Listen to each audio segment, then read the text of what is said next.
Just sprinkle coffee over a paper towel, just like this. It may seem like something simple, but trust me, what comes next will completely surprise you.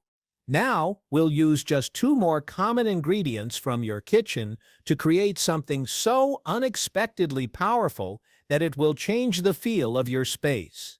Let's start with a simple paper towel. Place it flat on any clean surface and smooth it gently. No folds, no wrinkles. This will be our secret base. The transformation begins here. Now, the first ingredient, coffee grounds. Take 1 or 2 generous spoonfuls and place them right in the center of the paper towel. Make sure to leave about 2 fingers width from the edges. This space is essential for folding later. Next, our second ingredient, bay leaves. Yes, the same ones you use in soups, but today we'll treat them in a very different way. Gently tear them into small pieces and sprinkle them over the coffee. Not too much, just enough to distribute evenly. Comment below which city you are watching from. Let's see where everyone is from. Now, fold.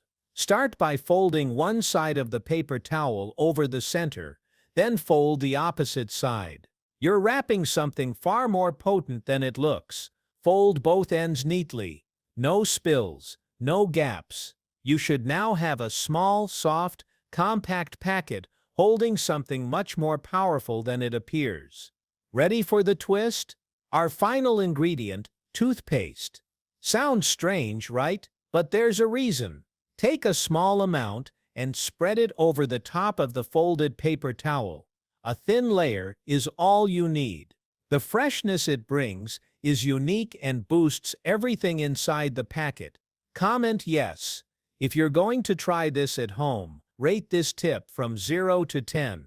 I'd love to know what you think. No chemicals, no sprays, just 3 ingredients and a clever trick most people don't know about. Now take a clean glass jar. Nothing fancy, just make sure it's glass. Place the packet inside, leaving a small tip of the paper towel sticking out, like a wick. Here comes the final step. Carefully light that tip. Don't use a big flame, just enough to let it smolder slowly, gently, and then watch. As it burns, a gentle smoke begins to rise. But this is no ordinary smoke. It carries the soul of the coffee, the calm of the bay leaf, and the refreshing touch of the toothpaste. It's warm, earthy, and strangely comforting. But here's the real surprise. You've just created a natural protector for your home. One that keeps the air clean, the atmosphere fresh, and sends unwanted visitors like mosquitoes and flies running away. That's right. What seemed like a simple DIY is actually a powerful natural insect repellent and a refreshing home fragrance, all in one. Like, comment, and share if this surprised you.